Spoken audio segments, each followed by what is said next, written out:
ruangan ini yang sekalipun sederhana nanti dapat bisa kemudian Bapak dan Ibu sekalian, rekan-rekan wartawan yang saya hormati, bahwa pada hari ini akan dilakukan Bandung dalam rangka Bandung menjawab, yaitu temanya adalah Citizen Sanitary Summit yang insya Allah akan dilaksanakan di Bandung pada tanggal 17 sampai tanggal 19 September 2014 di Sabuga, yang insya Allah juga akan dihadiri oleh para wali kota dan bupati seluruh Indonesia.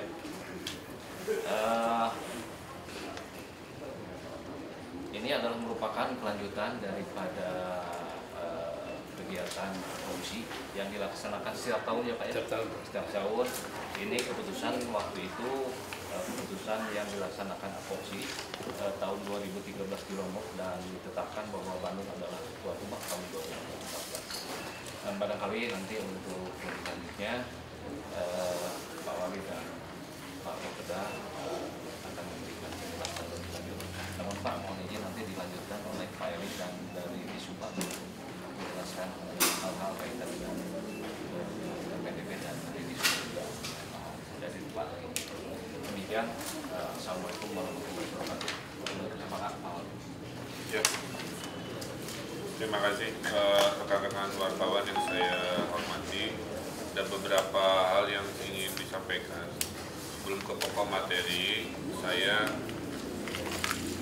seperti yang pernah saya sampaikan, kami dari pemerintah Kota Bandung tidak meminta macam-macam kecuali pemberitaan yang fair.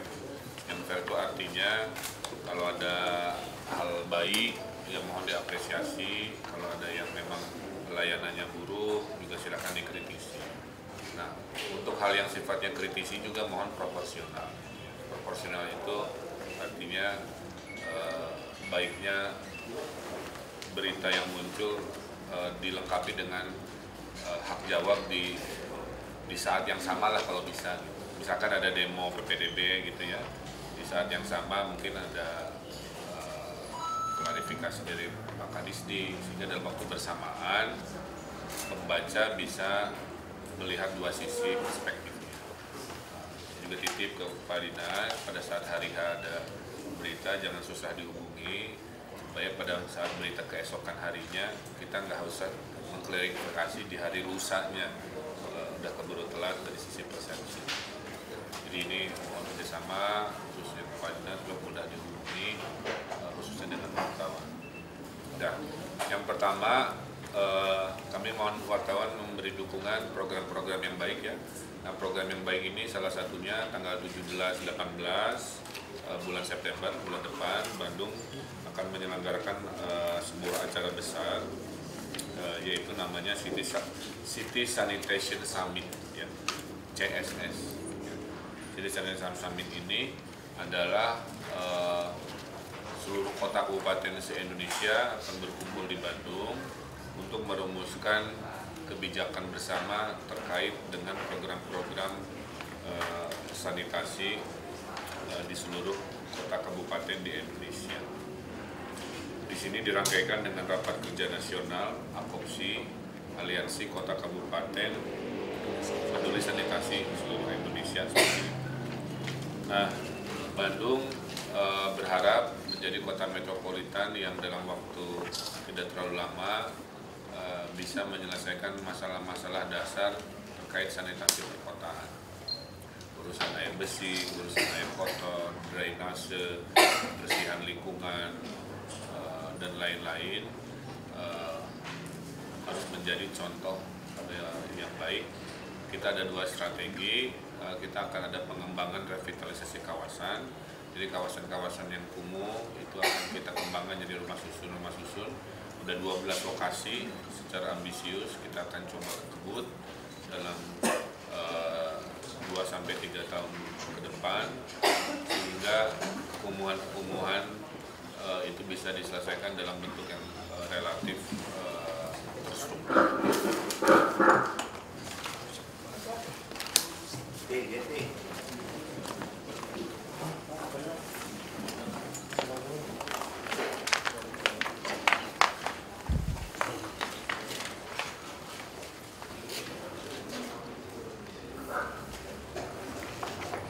Oke, saya ulangi lagi.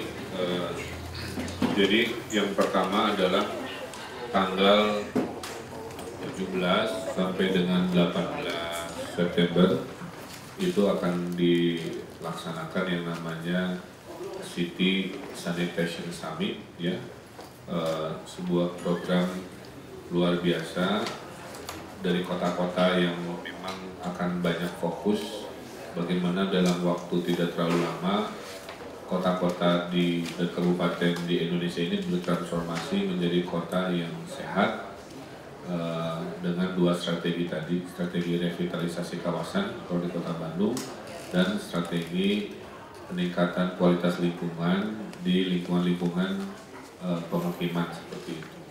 Jadi tidak boleh lagi ada kampung yang misalkan tidak ada drainasenya, tidak ada sumber resapannya, tidak ada pembuangan sampahnya, akses air bersihnya terkendala dan seterusnya. Kita akan saling berbagi, termasuk akan melobi ke pusat agar APBN dana-dana dari pusat bisa ada prioritas sehingga kota-kota yang tergabung ini bisa mendapatkan manfaat. Acaranya 2 hari di Bandung, harapannya akan dibuka oleh Menko Kesra. Kemudian ada arahan dari Presiden terpilih, siapapun itu setelah hari Kamis, untuk memberikan arahan karena ini artinya kami menitipkan mimpi-mimpi peradaban kota kabupaten ini ke visi Presiden terpilih di bulan depan. Kemudian juga dirangkaikan dengan rapat kerja nasional di Kota Bandung akan diselenggarakan di Sabuga. Diselenggarakan di Sabuga Rakernas ke-6 AKOPSI. AKOPSI itu AKKOPSI, Aliansi Kota Kabupaten Peduli Sanitasi Indonesia. Saya kira pengantar dari saya itu, nanti dari tambahan sebelah kanan saya Pak Sarip Pradimaja dari AKOPSI mungkin nanti akan memberikan sedikit paparan lebih jauh. Kemudian yang kedua terkait pemberitaan, menurut kami harus banyak mengklarifikasi hal-hal yang dalam minggu terakhir agak intens, yaitu masalah PPDB. Nanti Pak Ali bisa lebih detail, tapi poin dari kami PPDB ini sedang bagian dari cetak biru reformasi pendidikan. Yang direformasi di dunia pendidikan Kota Bandung ini sangat banyak, sehingga dengan keterbatasan satu persatu kita reformasi. Yang pertama tadi masalah PPDB, kita online kan, mengurangi terjadinya rekayasa-rekayasa pada saat tidak menggunakan objektivitas yang dilakukan online. Terkait dengan demo-demo terakhir, secara objektif boleh disampaikan, satu, ini karena orang tua murid yang kemarin itu tidak menggunakan fasilitas yang sudah disediakan. Apa itu fasilitas? Bagi mereka yang terkena dampak PPDB karena misinformasi atau satu dan lain hal, sudah ada namanya tim pengaduan. Nah, tim pengaduan ini tidak dipergunakan di jadwal yang semestinya. Pada saat jadwalnya sudah lewat, anaknya mungkin 1-2 ada masalah, terus jadilah seolah-olah menyalahkan sistem. Padahal dari mereka sendiri tidak menggunakan jadwalnya. Harusnya sholat lohor, ini sudah lewat isya kan begitu. Yang kedua, terjadi banyak hal-hal yang sifatnya ini karena menitipkan aspirasinya ke LSM. Ini yang jadi masalah. Harusnya urusan sendiri diurus sendiri. Contoh ya, dari 49 nama yang dibawa LSM, yang masuk syarat itu kurang lebih hanya 5 yang hanya 5. Artinya yang lain-lain tidak memenuhi syarat. Kalau semua diloloskan, ini menjadi indikasi perulangan ada orang titik menitik kepada lembaga yang sudah semestinya. Nah, kami di Pemkot Bandung konsisten mendudukan semua urusan-urusan ini kepada pintu atau lembaga yang sudah dibentuk seperti itu. aspirasi juga tolong disampaikan, tidak perlu demo-demo. Kalau demo itu kan artinya aspirasinya tidak sampai. Kami di Pemkot Bandung selalu terbuka. Kalau ingin audiensi menyampaikan, silakan sesuai jadwal.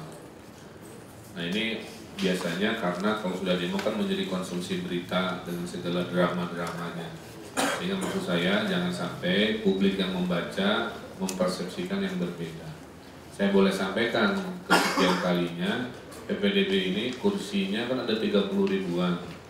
Yang diurus karena tidak sesuai dengan sistem satu dan lain hal itu kurang lebih ada 500-an. 500 itu kurang dari 2%. Jadi ada lebih dari 98% sudah ikut ke dalam sistem reformasi PPDB online ini.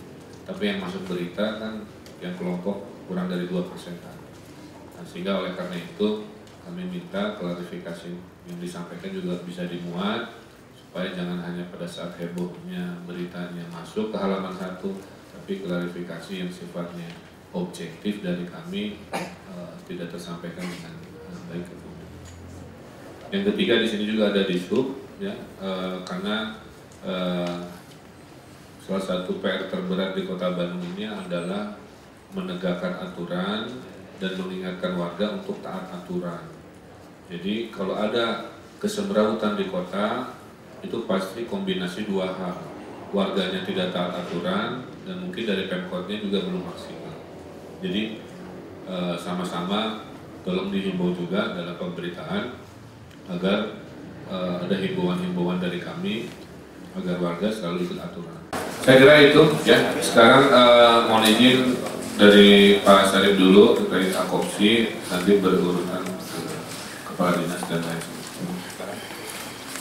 Di dalam jajaran pengurus untuk periode 2013 sampai 2017, Wali Kota Bandung adalah salah satu pimpinan, salah satu ketua dari 3 ketua di kepengurusan yang baru.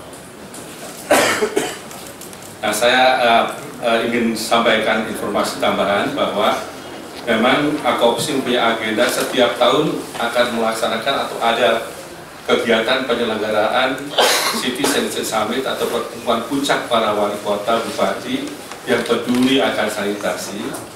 Itu yang biasanya digelar pada akhir-akhir tahun dan umumnya pada bulan September, Oktober. Dan di Bandung sebagaimana ditetapkan di Mataram itu siap menjadi tuan rumah penyelenggaraan City Summit yang di 2014 ini. Tahun 2009 awal itu digagas lahirnya Akopsi ini sebagai wadah dari para wali kota untuk mengajak wali kota bupati lainnya agar bisa mengikuti jejak di dalam upaya-upaya pengarus utamaan pembangunan sanitasi yang notabene memang pada saat itu ada satu peta situasi yang luar biasa buruknya tentang kondisi layanan sanitasi. Layanan sanitasi di Indonesia itu hanya lebih baik dari Timor Leste dan Kamboja di seluruh tataran kawasan Asia Tenggara. Kita kalah jauh dari Singapura pasti, kalah jauh dari Malaysia, bahkan dari Filipina, juga bahkan dari Vietnam yang rusak akibat perang. Kita masih kalah buruk. Kita itu nomor 3 dari bawah. Kalau Timor Leste tidak merdeka, itu nomor 2 dari bawah kita itu. Nah itulah kondisi buruk kita. Kalau digambarkan dalam angka, kita itu di tahun 2009 itu ada gambaran yang disebut ODF atau yang berkaitan dengan buang air besar sembarangan itu sekitar hampir 80 juta penduduk yang belum mendapat akses sanitasi. 80 juta penduduk itu hampir sama dengan penduduk negara Filipina. Jadi bayangkan seluruh negara Filipina itu buang air besar sembarangan seperti apalah, itulah kondisi Indonesia. Nah yang kedua, ada satu kajian ekonomi dari World Bank bersama pemerintah Indonesia yang menyatakan karena kondisi sanitasi yang begitu buruk, di tahun 2009 juga ada pemetaan tentang kerugian ekonomi akibat kondisi sanitasi yang buruk, yaitu sebesar 56 triliun per tahunnya. Itu kerugian ekonomi, sebutnya economic loss. Nah, 56 triliun itu sama dengan 2,3 dari PDB nasional. Itu bisa dibayangkan bahwa dampak dari sanitasi yang buruk itu luar biasa terhadap kehilangan nilai ekonomi secara nasional. Nah, atas dasar itulah Akopsi didirikan untuk bisa turut mendorong kota kabupaten mengejar ketertinggalan di dalam pelayanan sanitasi. Yang kedua, pada saat yang hampir bersamaan, pemerintah bersama pemerintah daerah termasuk yang 12 kota tadi merancang satu roadmap pembangunan sanitasi perkotaan yang disebut PPSP, Program Percepatan Pembangunan Sanitasi Perkotaan. Tetapi pada saat launching oleh Kepala Negara di Istana Wapres, yang di launching oleh Pak Wapres pada waktu itu mewakili Bapak Presiden yang mendadak tidak bisa hadir karena harus ke Manokwari akibat adanya gempa bumi yang hebat, itu diganti namanya Percepatan Pembangunan Sanitasi Permukiman. Mengapa? Karena masalah sanitasi bukan hanya di perkotaan saja, tetapi juga di pedesaan. Karena di desa-desa juga sama kondisinya. Atas dasar itulah maka dirancang roadmap pembangunan sanitasi permukiman untuk 2014-2019. Dari tahun ke tahun kita adakan evaluasi, adakan kajian, adakan kegiatan perencanaan, kegiatan monitoring, evaluasi, dan tahap-tahap untuk pelaksanaan. Dan tahun 2014 ini adalah puncak atau akhir dari perjalanan 5 tahun itu. Jadi PPSP atau Percepatan Pembangunan Sanitasi Perkotaan Permukiman itu akan berakhir di bulan Desember. Nah, sebagai tahun terakhir kita ingin melihat pemetaan apa yang dihasilkan oleh kota kabupaten selama 5 tahun itu dan apa kiprah Akopsi di dalam turut mendorong implementasi atau pelaksanaan dari program PPSP. Nah, gambarannya dapat saya informasikan. Satu adalah bahwa sekarang ini ada sebanyak 342 kota kabupaten yang telah memiliki strategi sanitasi kota atau yang disebut SSK. Wali Kota Bandung sudah menyelesaikan tugas penyusunan SSK-nya pada tahun 2011 ya Pak ya. 2011, 2012 menyelesaikan program memorandum. Nah, jadi gambarannya adalah sampai saat ini ada 342 kabupaten kota yang telah menyelesaikan strategi sanitasi kota, yang intinya adalah ada rencana jangka menengah yang isinya menyangkut semua action plan yang harus dilakukan oleh pemerintah kota di dalam mengejar ketertinggalan di dalam pelayanan sanitasi. Kedua, ada 225 kota kabupaten yang telah memiliki memorandum program sanitasi, yaitu satu memorandum yang berisi komitmen penganggaran kesepakatan antara daerah atau pemerintah kabupaten kota, provinsi, dan pusat. Nah, selanjutnya bila ini selesai, kita akan masuk kepada tatanan proses implementasi. Nah, ini yang digagas oleh pemerintah pusat bersama seluruh pemerintah daerah, yaitu bahwa di tahun anggaran 2015-2019 itu gagasan-gagasan pembangunan sanitasi akan menggelembung karena sedemikian besarnya menyangkut masalah implementasi, tahap-tahap pelaksanaan.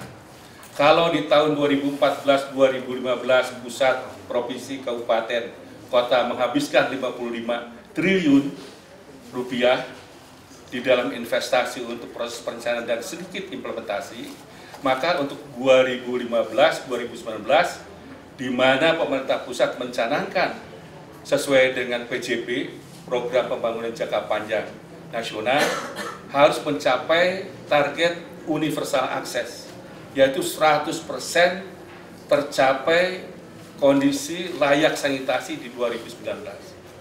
Artinya apa?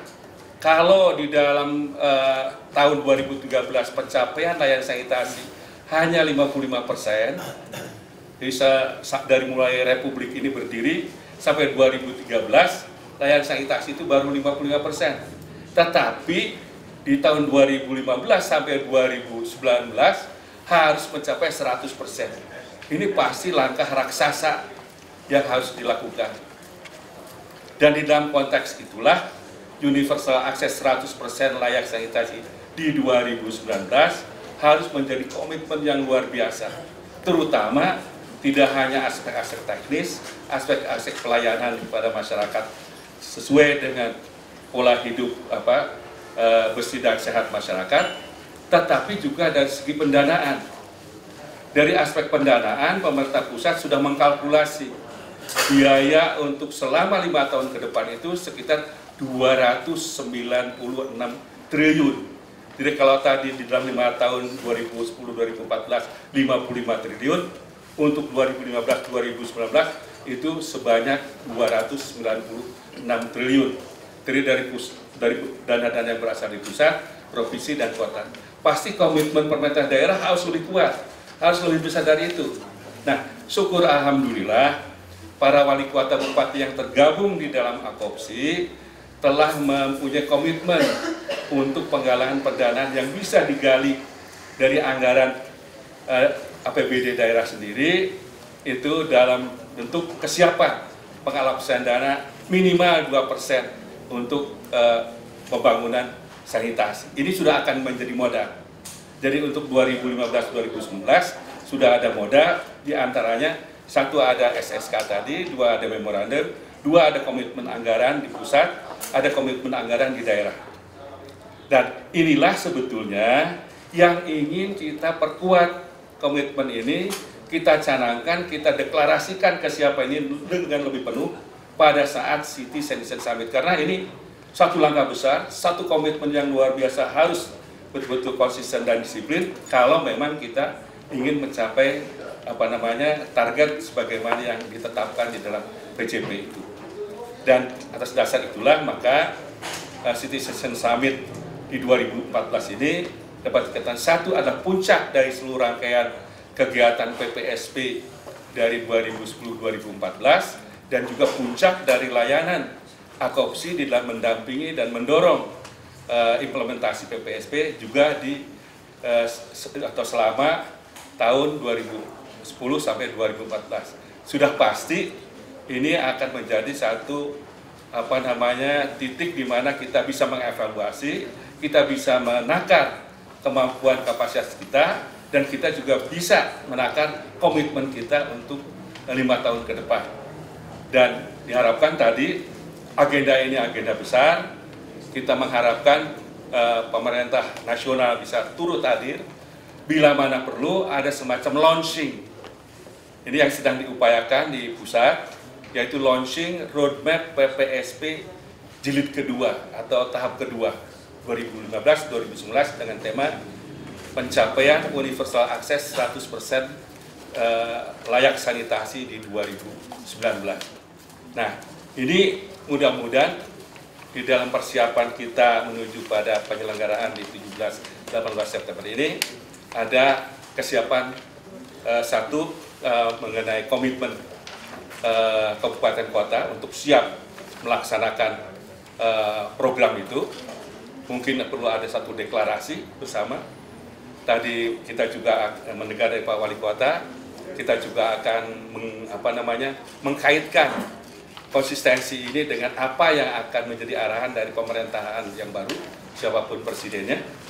Kemudian yang kedua, kita juga akan memberikan penghargaan kepada kota, kabupaten yang memang nyata-nyata telah menunjukkan komitmen yang bagus, kinerja yang bagus, kemudian pelaksanaan pelayanan yang lebih baik di daerahnya melalui pemberian award.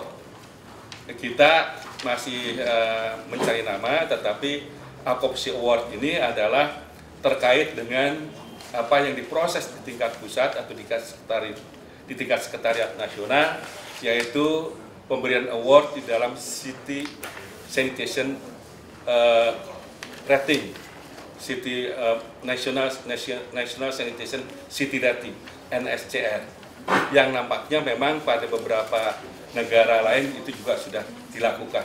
Kita perlu memberikan apresiasi kepada pemerintah kabupaten kota yang memang melaksanakan manajemen layanan perkotaan melalui satu proses good governance yang benar-benar bisa diandalkan.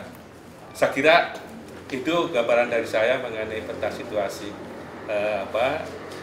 sanitasi Indonesia saat ini, dan sudah barang tentu langkah-langkah ke depan itu juga akan tergantung kepada para wali kota bupati untuk melaksanakan tindak lanjut implementasi. Saya kira itu mungkin sekilas informasi tentang peta situasi pelayanan sanitasi saat ini di Indonesia dan apa kiprah Akopsi bersama para wali kota yang peduli sanitasi. Memang satu tambahan, sekarang ini masih ada tersisa 62 kota kabupaten dari 506 kota kabupaten seluruh Indonesia yang masih sedang berjuang menyiapkan SSK dan program memorandumnya. Tapi itu bisa dikejar di 2015. Jadi semua kabupaten kota 506 pada tahun 2015 sudah memiliki semua modal dasar untuk pelaksanaan gerakan menuju sanitasi yang lebih baik. Saya kira demikian informasi dari saya. Wassalamualaikum warahmatullahi wabarakatuh. Terima kasih Pak Wali, Pak Sekretaris. Ada tambahan dari Bapak?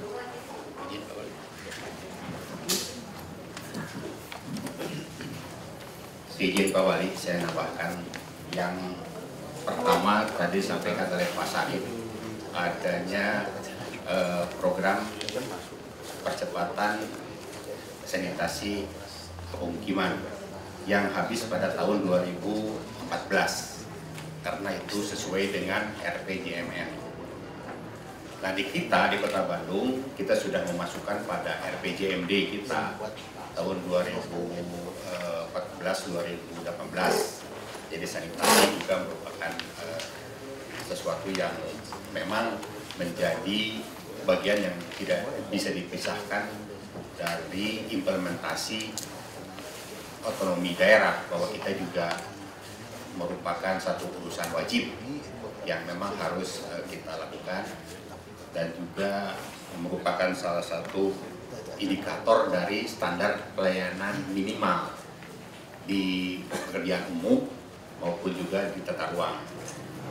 Jadi karena di dalamnya itu ada limbah, selain sampah juga limbah.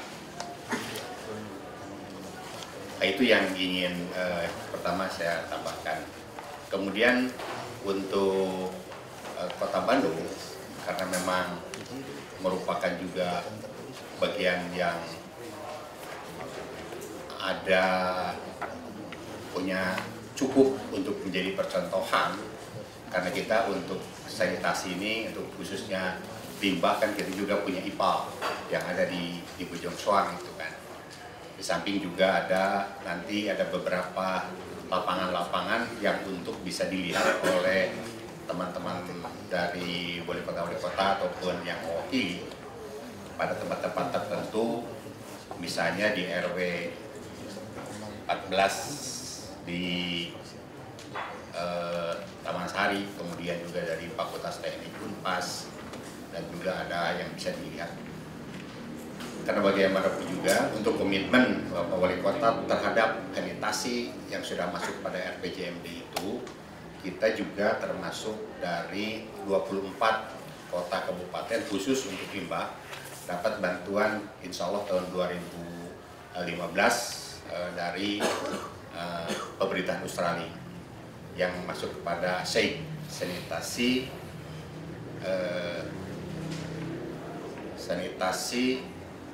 S itu Australia Indonesia Infrastruktur Grant. Nah, jadi kita insya Allah kita punya modal, sekarang lagi dipersiapkan untuk dapat bantuan. Tidak semua kota kabupaten dapat bantuan itu, dan kita dapat tahun 2015. Kita dalam proses persiapan DED-nya ke arah sana, karena itu air limbah yang ada di tiap-tiap pemukiman kita akan buat suatu percontohan sehingga nanti ketok tular ataupun nanti ada bantuan-bantuan berikutnya dari pemerintah Australia. Kita dimasukkan tahun 2015 untuk bantuan itu. Barangkali itu tambahan sebagai komitmen Kota Bandung terhadap sanitasi. Terima kasih. Terima kasih Pak Menteri. Untuk sesi pertama barangkali Pak Bali dipersilakan pada wartawan kalau ada hal yang mau dipertanyakan. Cuk. Ayo. Terima kasih Pak. Pak ini soal sanitasi mungkin detailnya lebih dirinci lagi Pak untuk RPJMD 4 tahun mendatang. Dari sisi terutama penganggaran kan tadi diwajibkan minimal 2% ya dari PBB untuk mengelola sanitasi. Nah di Bandung ini sejauh ini keberpihakan itu seberapa besar dari sisi penganggaran untuk terima kasih.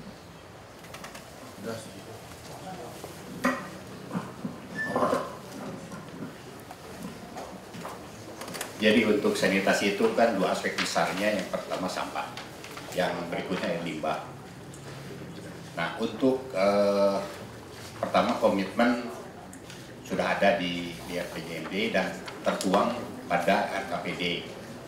Nah untuk teknis yang seberapa besar anggaran yang dilakukan, tentunya kalau khusus untuk air limbah itu kelembagaannya itu dipegang oleh PDAM karena PDAM itu mempunyai direktur khusus untuk air kotor dan air limbah itu.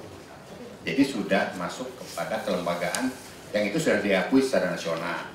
Karena kelembagaan untuk mengurus air limbah itu ada yang bentuk UPT, ada yang berbentuk BAU. Kan kebetulan Kota Bandung sudah lebih maju lah, kita sudah masuk kepada PD, yaitu di PDAM. Jadi untuk detailnya itu sudah ada di bisnis plan-nya, tentunya di PDAM karena khusus untuk air limbah. Kemudian untuk sampah juga kita ketahui bahwa itu sudah ada di PD sampah, PD kebersihan. Jadi secara dua besar untuk sanitasi ini, sampah dan air limbah, ini sudah mempunyai planning tersendiri di masing-masing PD itu. Barangkali secara detik rangkaan nominal kita dari Bapeda sendiri belum bisa jawab pada hari ini. Tapi kalau misalkan si izin Pak Wali itu juga mungkin bisa langsung kepada dinas terkait karena sudah ada pada bisnis plan-nya mereka, karena ada di PD. Jadi kelembagaan juga penting karena bagaimanapun juga kelembagaan khusus untuk mengurus sampah dan kelembagaan untuk mengurus air limbah di Bandung ini sudah cukup maju dan masuk kepada tatanan di tingkat perusahaan daerah. Karena nantinya air limbah pun kalau sudah nanti bisa memasyarakat dan juga sudah komitmennya, itu juga menjadi juga bagian daripada tanda kutip bisnisnya suatu perusahaan. Barangkali itu yang bisa jawab sehubungan dengan RPJMD-nya. Detail angkanya secara nominal belum bisa sampaikan pada hari ini. Baik, terima kasih Mas Yada. Assalamualaikum warahmatullahi wabarakatuh. Tadi Pak Sarif bilang ada 80 juta Indonesia yang buang sembarangan khusus di Kota Bandung. Berapakah dan sanitasi yang masih jelek di daerah mana saja?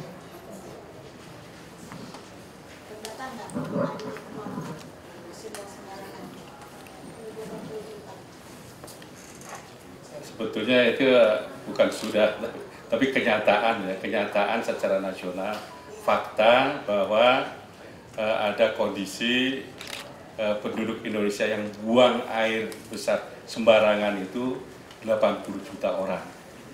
Nah itu memang secara nasional. Pasti untuk masing-masing kota mempunyai gambaran yang berbeda.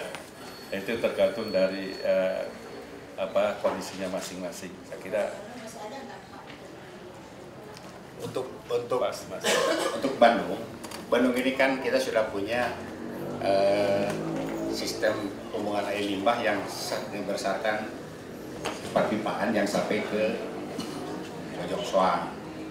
Jadi sangat sedikit mereka yang masih yang seperti dikatakan oleh Pak Sarip di Kota Bandung. Malah saya bisa katakan tidak ada lah. Saya masih bisa buang air di kebun ya tanda kutip mau habis lah gitu ya misalnya. Tapi kalau misalnya kita akan membuat sistem itu bagus, tentunya mereka yang belum masuk ke sistem yang disampaikan ke Rio sampai ke di Bojong Soang, itu tentu harus dibuat septic tank komunal. Nah, septic tank komunal inilah yang nantinya juga nanti tentunya akan berakhir juga, akan di ujungnya juga akan ke Bojong Soang. Nah, untuk pembuatan seperti ini, salah satunya yang mungkin nanti didanai dan kita ujukan proposal dan mungkin juga sudah kita rapatkan di pusat, PU pusat, itu yang bantuan-bantuan luar itu yang seperti ini. Jadi membuat satu septic tank yang memang bisa bersama-sama dalam satu area.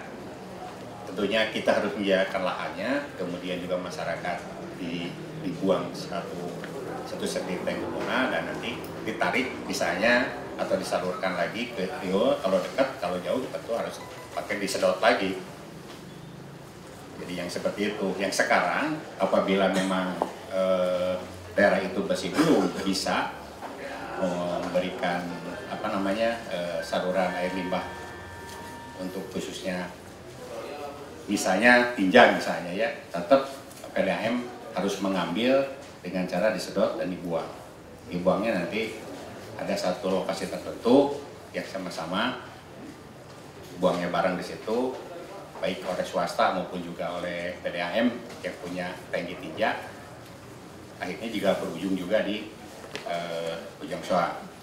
Tapi nanti di Bojong Soang ini juga ke depan, ini karena sudah areanya makin lama juga makin tidak cukup, harus ada satu metodologi baru bagaimana supaya lebih lagi pengolahan air limbah itu lebih aman lagi.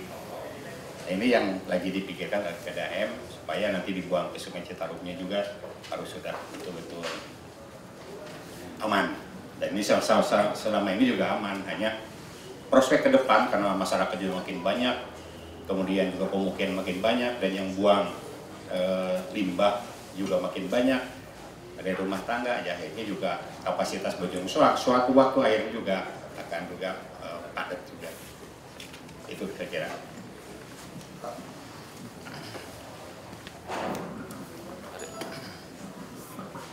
Assalamualaikum warahmatullahi wabarakatuh. Pak, mengenai limbah di Kelurahan Bakas, limbah pabrik Pak, masyarakat itu sudah resah, tapi tidak ada penanganan sampai sejauh mana Pak. Di belakang Kelurahan Bakas, atas kota di Muhammad Toha, itu masyarakat ke kecamatan dan ke kelurahan juga tidak direspek. Penanggapan Bapak sampai sejauh mana Pak? Terima kasih.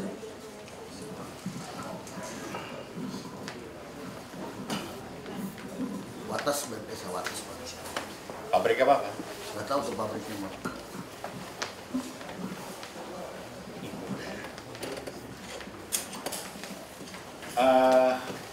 Pabrik itu sebetulnya dari mulai dia berdiri itu harus sudah punya IPAL sebetulnya. Jadi kenapa berdiri dengan semua perizinannya dia sudah aman. Jadi tidak akan lolos perizinannya kalau memang IPAL-nya juga dia jelek. Tetapi kalau misalnya terjadi sekarang ada sesuatu yang sifatnya mengkhawatirkan masyarakat, ya tentunya secara laporan dinas terkait harus terlaporkan. Dalam hal ini BPHD kita belum mengadakan koordinasi lebih lanjut terhadap pengawasan air limbah-limbah yang berasal dari industri. Tapi tentunya secara langsung maupun tidak langsung nanti kita akan melakukan koordinasi dengan BPHD untuk melihat asal datanya dari teman-teman itu itu seperti apa, lokasinya yang jelas, kemudian ya bentuknya yang seperti dikeluhkan ke masyarakat seperti apa sekarang, apakah cairannya bau, apakah warnanya berubah, apakah air berat. Dan ini kami juga sampai saat ini yang disampaikan oleh Bapak belum kami repot dan tanya secara langsung kepada Bapak. Dan kali itu mohon maaf kalau kami juga masih belum bisa menjawab secara pas. Baik, terima kasih Pak. Barangkali karena waktu, karena kita ada 3 sesi barangkali Pak. Nanti untuk lebih lanjut detail teknis kaitan dengan sanitasi coba kita bicarakan lebih tersendiri Pak. Barangkali kita lanjut saja sesi berikutnya kaitan dengan PDB. Maka silakan Pak Wali atau Pak Wali. Balik.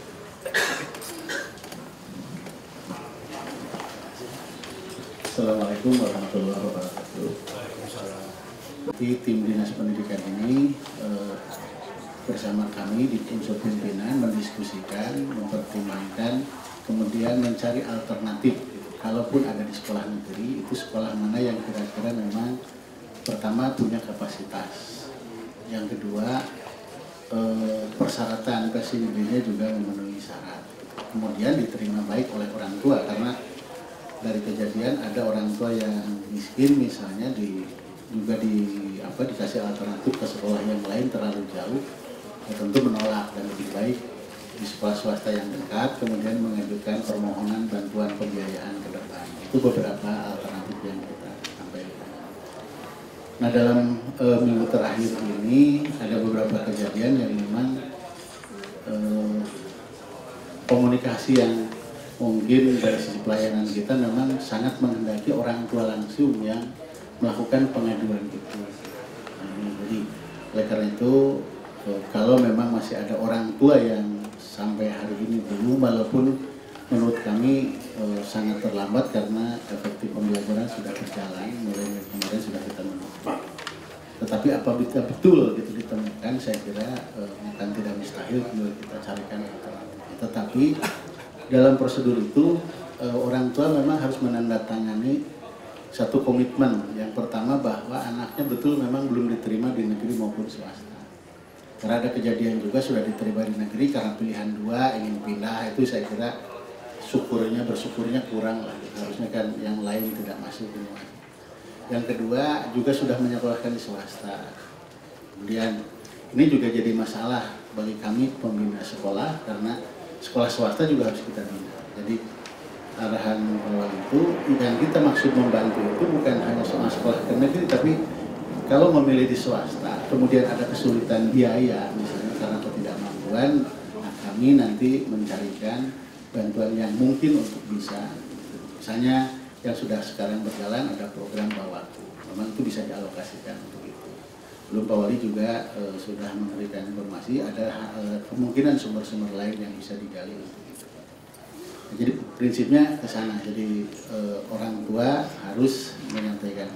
Nah, yang poin yang kedua di dalam komitmen orang tua itu adalah tidak menjanjikan atau bahkan sudah memberi uang atau barang lainnya kepada pihak-pihak tertentu yang dirasa membantu. Jadi bantuan yang kami lakukan itu sebagai aparatur, ini bentuk pelayanan dari komitmen Pemkot, Pak Wali Kota dalam hal ini untuk memberikan layanan supaya anak-anak banding sama bisa sekolah. Dengan demikian orang tua juga jangan mohon disosialisasi kepada masyarakat, jangan tergiur dengan iming-iming dari pihak-pihak lain yang bisa membantu. Bantuan itu langsung dilakukan oleh kami. Jadi datang ke tim pengaduan, ada di lantai 1 di kantor kami, dilayani langsung. Dan kemudian kita diskusikan kemungkinan-kemungkinannya berdasarkan informasi dari ketersediaan di sekolah, tempat dan lain-lain. Jadi kalau sampai ada, terus terang saja dengan pemberitaan 2 hari berturut-turut, yang pertama yang diekspos adalah anak SD, seragam SD, saya sendiri Pak Wali lapor pagi-pagi sudah ditelepon Pak Direktur SMP karena katanya juga mendapat telepon dari Pak Menteri, ini Bandung kenapa ada anak SD tidak terlampau. Kami sudah klarifikasi, sebetulnya mereka juga sudah mendapatkan sekolah, tapi kemudian diiming-imingi bisa masuk ke sekolah negeri favorit, coklah dan tidak diusahakan sehingga ikut demo. Gitu. Ini anak itu sebenarnya udah sekolah ya? Iya. Nah terus yang kedua juga kemarin orang tua yang nangis-nangis maupun orang tua, ternyata setelah saya menerima dan keluar, ternyata tim pengaduan sudah menerima informasi bahwa sebetulnya bukan orang tua langsung, entah paman atau apa, sebab orang tuanya sudah menghadap langsung tim pengaduan dan anaknya sudah sekolah di sekolah swasta. Ini kan perlu pendalaman dan konfirmasi data supaya ada keseimbangan, saya kira, dari fenomena-fenomena yang nampak di permukaan pada persoalan PPDB. Saya kira itu mungkin beberapa yang bisa saya. Terima kasih. Terima kasih. Barangkali untuk sesi kedua ada pertanyaan tambahan dari teman-teman. Nama saya Wahyu dari Sindroti Jaya FM. Yang ingin saya tanyakan adalah rayonisasi masih menjadi masalah polemik, Pak. Bahkan terutama untuk wilayah perbatasan kemarin kan Bupati Bandung sempat mengecam gitu kepada pemerintah kota terkait dengan rayonisasi ini. Nah, bagaimana tanggapannya walaupun sudah ditanggapi, tapi evaluasi apa yang akan dilakukan terkait dengan tekanan dari wilayah lain gitu, seperti Kabupaten Bandung atau wilayah-wilayah yang memang itu wilayah perbatasan. Terima kasih. Jadi secara teknis sebetulnya sejak rancangan PPDB kita kembangkan, sosialisasikan, pertama tentu kita mensosialisasikan bahwa ada batas-batas di mana pemerintahan kota itu punya tugas utama. Dan itu di dalam audiensi dengan Komisi D di DPRD selalu terbuka, bahkan beberapa saran yang ditegaskan oleh anggota Dewan yang mewakili rakyat juga begitu. Memang tugas utama Pemkot adalah melayani penduduk Kota Bandung. Jadi peluang memberikan 10% dari luar kota sebenarnya itu sudah suatu peluang dengan mempertimbangkan bahwa Bandung ini memang kota tujuan pendidikan. Belum lagi bahwa sekolah perbatasan itu juga membuka ruang lebih dari 10%. Termasuk SMK, karena SMK itu memang bidang keahliannya tertentu, bahkan itu terbuka untuk Jawa Barat. Dan secara teknis saya juga menyampaikan ini Pak Kadis Provinsi, dalam tugas kewenangan provinsi untuk daerah perbatasan, kita ke depan akan membicarakan bagaimana supaya ada peran provinsi dalam mengembangkan sekolah-sekolah perbatasan.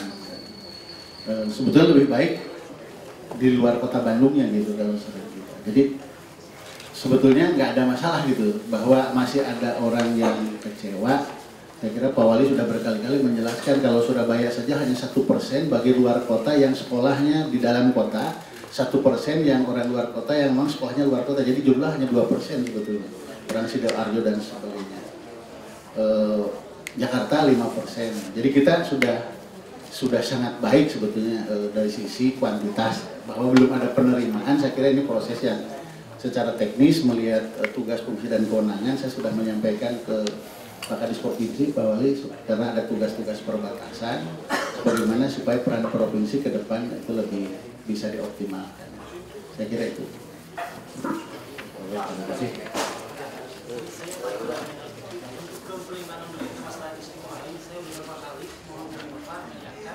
Tentang staf Bapak untuk Humas, mereka menutup diri alasan tidak bisa memberi keterangan. Yang akhirnya kami pun hanya sebenarnya sepihak dari pihak sekolah dan dari siswa dan pihak orang tua.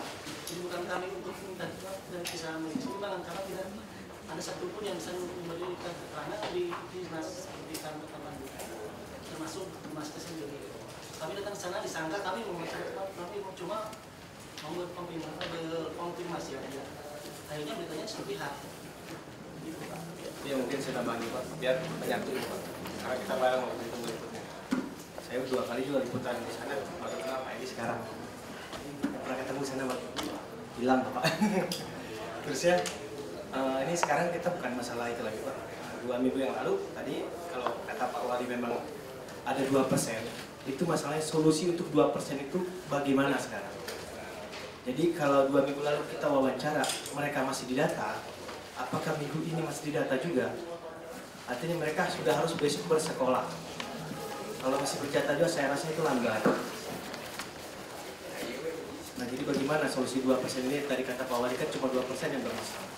Terima kasih. Terima kasih. Jadi tanggal 11 Agustus itu saya sudah mengeluarkan nota pengantar ke sekolah untuk penyelesaian setelah dipertimbangkan. Kemudian tanggal 12 nota kedua. Jadi sudah diselesaikan sebetulnya. Nah, yang belum selesai ini yang harus diperdalam. Yang belum selesai ini siapa dan apa motivasinya gitu. Saya kira ini penting gitu ya. Jadi ini itu sudah, jadi tinggal ke sekolah, di sekolah sudah ada daftarnya, itu yang sudah diklasifikasi. Nah, yang datang bersama pada hari itulah yang kita ingin tahu berapa orang dan kemudian masalahnya apa. Masalahnya itu kita minta ditegaskan oleh orang tua. Itu yang prosedurnya, protapnya seperti itu. Jadi mohon maaf, mungkin juga komunikasi teman-teman di Humas itu dalam kesibukan yang seperti itu. Saya mohon teman-teman dari pers juga kalau yang apalagi tadi baru dengan saja baru kenal, mohon juga memperlihatkan identitas pers supaya teman-teman bisa melayani. Karena dalam hiruk pikuk seperti itu kita susah memisahkan mana yang pers, mana yang tidak. Terus terang teman-teman, saya kira kalau teman-teman yang hadir, saya sampai menyampaikan kemarin, jangankan Mbak Irpi yang perempuan, saya aja laki-laki kepala dinas kalau gebrak-gebrak begitu saya bilang takut gitu. Ini kan soal metode penyampaian. Apalagi kita melihat kok bukan orang tua, gitu. Padahal dari dalam protap dan itu dijelaskan orang tua. Jadi suasananya kan bukan sudah suasana lain. Saya kira ini suasana ini harus ditangkap juga gitu, sebagai objektivitas dalam menangkap pemberitaan. Jadi yang gebrak-gebrak kemarin itu bukan orang tua? Bukan. LSM. Bukan. Nah, itu yang saya ingin konfirmasi itu tidak harus kepada saya. Sekarang udah bersekolah belum? Kenapa? Yang anak-anak yang nangis itu, mereka udah bersekolah belum? Sudah difasilitasi sebelum demo itu sudah difasilitasi. Itu anak yang sudah sekolah dibawa terus disuruh drama seolah-olah dia belum bersekolah. Ini kan pembohongan publik. Itu yang diliput kemarin oleh media. Jadi berita nasional seolah-olah ada anak yang tidak sekolah. Padahal anak itu sudah sekolah. Ini yang rekayasa-rekayasa itu mohon dipahami. Termasuk tadi yang orang tua juga demo, mengaku orang tua, padahal anaknya yang diadukan itu juga sudah sekolah seperti itu. Cuman diiming-imingi bisa pindah dari sekolah existing ke sekolah favorit. Jadilah rekayasa drama seperti itu untuk menarik perhatian publik. Jadi saya kira dengan konfirmasi ini saya ingin dipahami banyak rekayasa untuk menciptakan persepsi ya seolah-olah banyak permasalahan padahal sebagian itu adalah pola-pola lama yang biasa terjadi yang justru sekarang mulai tahun ini sedang kita perbaiki. Terkait yang 2% juga bukan berarti telat. 2% itu sudah dibereskan di waktu yang sudah ditentukan tadi. Hanya ada sisa-sisa, kalau dihitung kan kemarin 50-an anak lah ya yang dalam demo itu. 50 per 30 ribu itu kan sebenarnya 0, sekian persen. Jadi yang 2% pun sudah dibereskan, yang tersisa pun tidak sepenuhnya mempunyai hak. Gitu. Jadi saya kira ini bisa dikelirkan bahwa tidak semua yang demo, yang menyampaikan aspirasi itu seperti yang aslinya. Jadi kita mohon kejernihan itu untuk melihat situasi. Sekarang sudah bersekolah ya Pak? Sudah. Dan yang tanggal 11, tanggal 12 itu adalah yang aspirasinya waktu itu langsung diterima Pak Wali di sini. Jadi dari 500 sekian itu sudah selesai. Baru kemarin muncul lagi 49, yang itu datanya ada 10 yang memenuhi berkas. Nah tentu yang tidak memenuhi berkas, apalagi tidak dengan orang tuanya, kita minta, ayo orang tuanya daftar. Ini jadi lambat gitu. Kalau orang tuanya tidak merespon, ya kita tidak merespon. Gitu. Saya kira itu yang jadi protapnya teman-teman itu dipegang dan kami mohon juga pencermatan. Itu terus terang saya juga menjadi bingung karena Mbak Irpinya kemarin sudah menyampaikan, Pak kami kena ancaman-ancaman ini bagaimana? Itu saya bilang Anda laporan tertulis pada saya sebagai bagian dari kronologis ini. Jadi sudah tidak sehat gitu. Itu suasana tidak sehat itu saya kira juga harus dipahami itu. Supaya bukan soal sistemnya gitu, bukan soal prosedurnya, tapi soal dialog. Nah, atas nama pribadi kalau tidak menghubungi Bapak Ibu yang mengkonfirmasi, saya kira mohon maaf karena memang terus terang saya akhirnya sekarang kalau yang sudah ada namanya baru diangkat karena ya dengan kerepotan yang lain juga harus dikerjakan. Kalau hanya cuma mau mengancam-ngancam gitu ya terus terang kan kita juga manusia biasa gitu, jadi kerepotan. Terima kasih Pak, masukkan aja Pak. Jadi betul ini teman saya kayak ini kemarin juga sulit menghubungi. Ternyata di mungkin diberdayakan kembali buat apa fungsi kepala bidang, buat apa fungsi kami. ternyata semua sekarang muaranya kan ke kadis. Apa sebenarnya yang harus bisa? Sebetulnya kan untuk masalah SD, SMP, SMA itu ada kepala bidangnya, tapi sementara ini kepala bidang tidak pernah muncul memberikan penjelasan. Itu kan secara teknis harusnya kepala bidang. Bapak kalau selaku kadis ya kebijakan, jadi jangan sampai muaranya seperti teman-teman terkendala Pak. Akhirnya kita mau konfirmasi kemana? Humas sendiri tidak diberikan kewenangan karena mungkin takut. Ini juga masukan gitu Pak. Jadi ke depan fungsi kepala bidang masih SD, SMP, SMA. Terus fungsi pengawas juga kan ada Pak. Nah mungkin pengawas juga bisa tahu sejauh mana teknisnya. Jadi jangan muaranya kembali lagi Bapak ke Bapak ini kebijakan naik ke atas ke Pak Wali sendiri. Nah ini yang menyebabkan fungsi-fungsi yang ada di distrik itu segera diberdayakan kembali. Ya, terima kasih masukannya dan saya kira untuk perbaikan. Cuma selama ini kalau bagian humas tidak tutup gitu, jadi mohon karena ada di situ dan Pak Sekretaris ada di situ siap gitu. Tapi saya kira ini masukan untuk perbaikan. Terima kasih. Satu lagi, ya terakhir, silakan. Terima kasih Pak. Saya sangat mengerti kesibukan Pak Eli karena pernah beberapa kali janjian dari pagi baru bisa ketemu petang Pak ya, jadi saya bisa mengerti.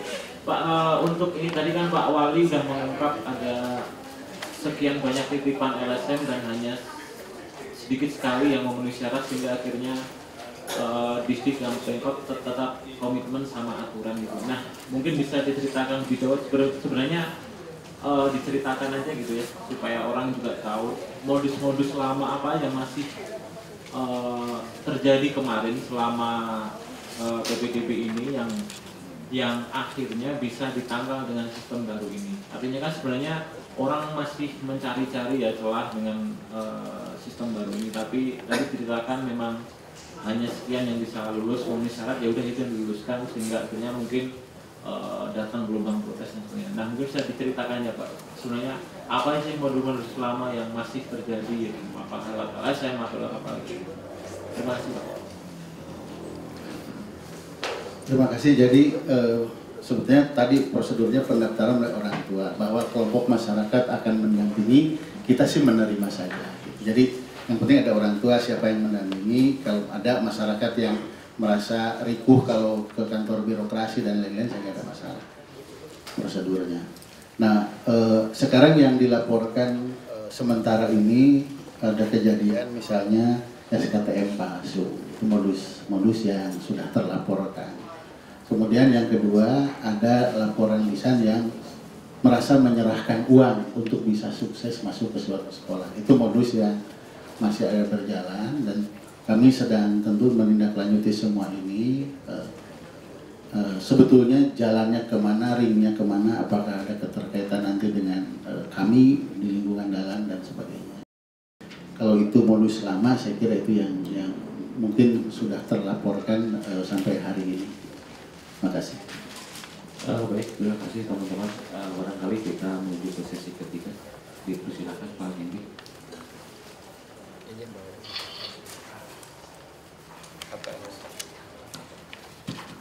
Atas izin Pak Wali, saya mau sampaikan mengenai penertiban parkir.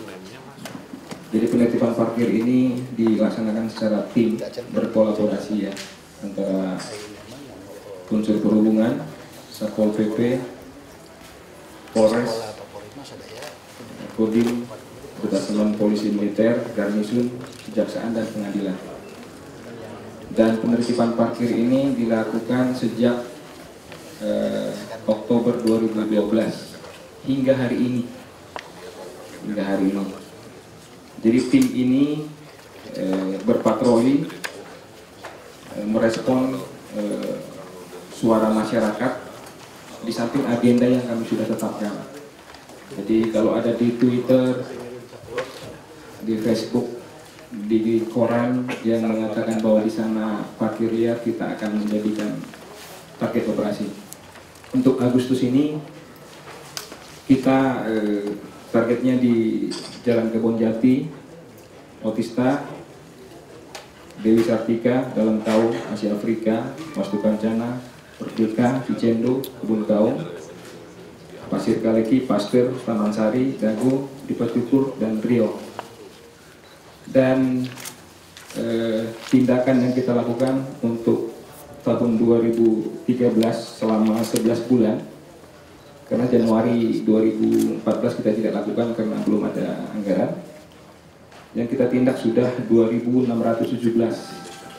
sepanjang 2013. Kemudian semester 1 2014 itu sudah 1.475.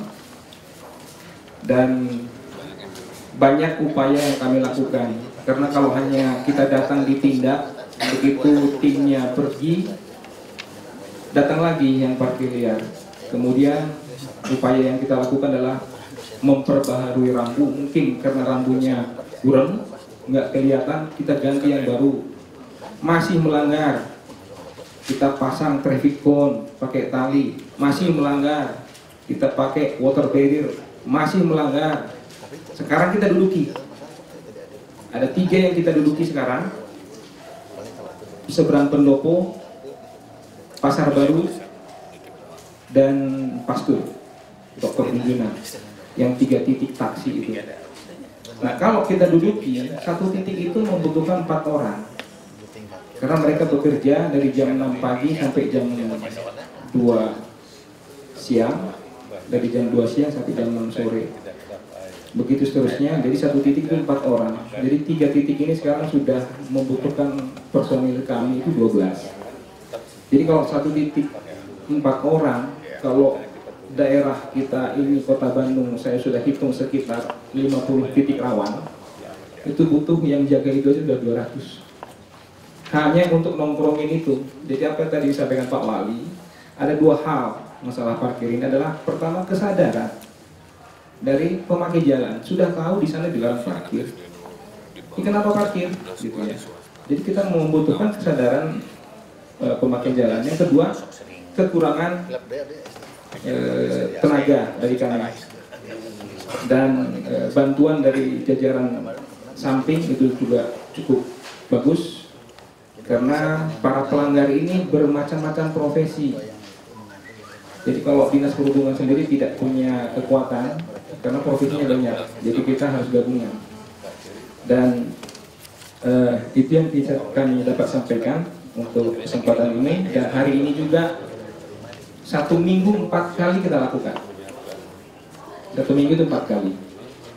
Dan atas perintah Pak Wali juga, petunjuk Pak Wali, bahwa pada session weekend kita akan full team. Jadi anggota kami itu saya suruh libur itu pilih Selasa, Rabu, dan Kamis libur di sana. Jumat, Sabtu, Minggu, Senin nggak ada yang libur, full team. Dan kemarin setelah angkutan Lebaran baru kemarin ngambilin libur, ada yang 2 hari, ada yang 3 hari ke kampung halaman, karena perintah Bapak Menteri jajaran perhubungan tidak boleh ada cuti. Saya kira itu yang bisa sampaikan. Terima kasih atas perhatian. Pak, saya mau nanya Pak, itu ada PLI-nya nih. Parkirnya ya enggak, supaya disinkron. Yang banyak keluhan itu justru sekarang parkir di sekolah-sekolah. Selama ini diprediksi pemberitaan ramai, tapi tidak ada jalan keluarnya. Terus tim Gembok juga saya akui saya sering ikut, dan memang bagus lah kinerjanya. Hanya yang kedua tuh tim Gembok, jalurnya jangan kalinya dinyalain deh, gitu, Pak Jajaran. Coba cari yang lain. Ada yang mengeluh di bawah batu kenapa tidak tersentuh, di bebas kenapa tidak tersentuh. Itu mungkin yang konsen juga yang harus memang betul-betul tim parkir punya, tidak tebang pilih. Kebanyakan kan di sekolah kayak di Citarum itu sudah dibenahi hari itu saja, besoknya ada lagi. Ternyata itu juga kendalanya Pak, mungkin harus ada koordinasi dengan Disdik, karena selama ini kepala sekolah yang juga melegalkan. Ini juga perlu ada kan koordinasi yang baik. Itu yang jadi jangan sampai kecemburuan masyarakat. Kalau masalah keramaian itu sudah tidak bisa kita tolerir, karena kan setiap weekend juga banyak. Itu mungkin ya Pak yang bisa ini, kebetulan ada PLI, nanti juga PLI bisa memberikan tindakan lanjut di sekolah-sekolah. Betul Pak, tambahan Pak dari saya juga sama. Yang di depan pintu keluar Pemkot, lihat aja, letter S dijajar. P, alam masih kan ada, itu masih sampai sejauh mana penanganan itu Pak? Bapak tahu sendiri kan itu di depan wali kota.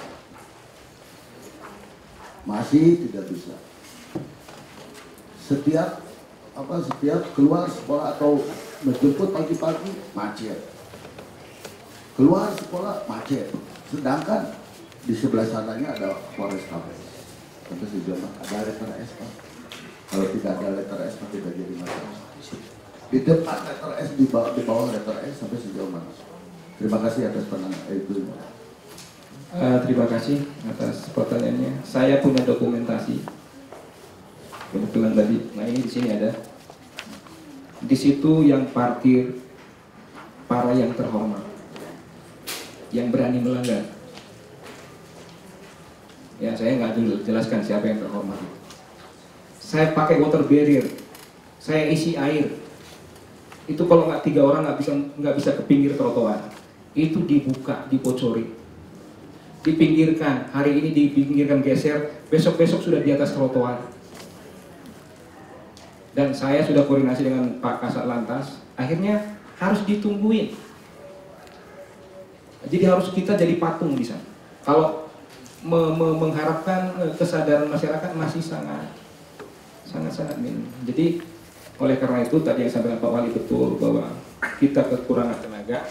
Kalau 50 titik rawan saya harus tungguin itu butuh 200 orang. Sedangkan saya punya tenaga itu hanya 3.000 satu peloton. Dan itu untuk seluruh kegiatan di Bandung. Jadi kami sudah berupaya, mungkin tahun ini ada penambahan 30 orang. Dan percayalah, kami tidak akan pernah menyerah. Siapapun yang saya hadapi. Di Pasar Baru kemarin, ya sampai saya gotok-gotokan. Sambil mabuk, saya bilang. Ayo, mau dengan apa dengan saya? Karena banyak kepentingan di sana. Tapi hari ini ada yang lebih baik, ya itulah. Ayo kita sama-sama cintai kota Bandung ini. Saya bilang, ya kasarnya, saya bilang mati cuma sekali. Ya, saya bilang gitu. Ya. Jadi saya tidak pernah lapor ke Pak Wali keluhan saya tidak pernah mengeluh. Saya akan bekerja. Dan ya, dan itu atas dorongan Pak Denny. Tambahan lagi Pak, kalau Bapak sampai sejauh itu, kan Bapak punya uang, ada perda. Tidak ada meninggal, lihat ini pejabat anu. Jangan sampai masyarakat kesalahan sedikit bisa kenapa tidak orang yang penjabatnya tinggi-tinggi itu harus berani menghadapi gitu. Ya gini, saya kira kita ke substansi ya, tidak terlalu ke teknis yang detail. Pada prinsipnya silahkan bandingkan pada sebelum kami menjabat dan setelah kami menjabat ada proses peningkatan, ya, kedisiplinan, perbaikan sistem. Masih belum sempurna, tapi artinya kita proses untuk terus ditingkatkan. Kan dari Ombudsman sudah jelas, bulan November 2013 raport-raport dinas banyak yang merah. Bulan Juli tahun ini semua raportnya sudah tidak ada yang merah. Artinya ada perbaikan.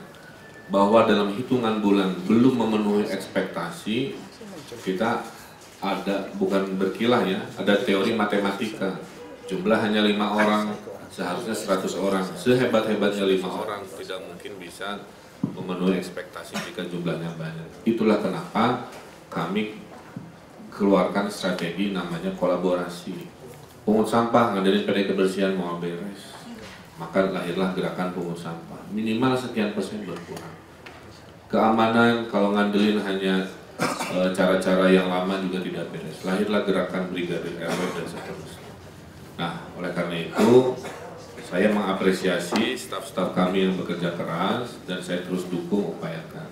Khusus untuk penggembokan, di depan wartawan saya sampaikan jumlah gemblok tolong ditambah, Pak. Kalau bisa bikin relawan dinas perhubungan. Jadi kalau jumlah pimpinannya yang menggemboknya tetap dari PNS, tapi tim yang nanti membantunya bisa dari relawan. Ya, itu dilakukan oleh semua dinas. Kebakaran ada relawan kebakaran dan seterusnya. Jadi saya kira Disub saya perintahkan untuk segera menyusun sistem relawan itu. Kedua, yang stiker susah dilepas itu Pak, itu segera kita pasang sehingga walaupun dia lepas ada bekas-bekas stiker, berarti semakin banyak stiker di mobilnya, dia adalah pelanggar rutin dari lalu lintas. Jadi ini cara kreatif, biar dia malu, kapok, tanpa harus kita lari-lari kejar-kejaran untuk menggembok. Jadi teori stiker ini saya mohon, seperti kalau kita kesal datang ke tempat wisata, pulang-pulang stiker di belakangnya yang susah dibereskan. Saya kira itu dua hal tadi arahan Miwai. Ganti Pak, ganti juga Pak. Siang. Dicas. Saya kira itu. Khusus untuk pendidikan, PR-nya banyak. PR berikut adalah masalah pungutan-pungutan liar yang mohon kesabaran sedang kami teliti, kami regulasi dengan baik. Ya. Jadi pada dasarnya tidak boleh ada pungutan karena surat moratorium sudah dikirimkan. Hari Sabtu kalau tidak ada halangan, semua kepala sekolah akan dikumpulkan di kejaksaan untuk kita beri arahan karena banyak indikasi-indikasi terjadi korupsi, terjadi pungutan liar. Nah ini langkah besar yang kami lakukan, dengan begitu mudah-mudahan tidak ada keluhan. Kepada warga Bandung mohon bersabar, jangan terjadi tadi drama-drama eksploitasi karena semua aspirasinya pasti Pemkot ini berpihak pada kepentingan publik. Hanya ada yang butuh waktu, ada yang butuh penyelesaian dengan detil-detil seperti itu. Saya kira itu yang bisa ditambahi. Saya kira lebih dari cukup ya. Mudah-mudahan Bandung Menjawab ini bisa jadi acara rutin supaya ada konfirmasi dan perimbangan berita juga kepada kami. Terima kasih. Assalamualaikum warahmatullahi wabarakatuh.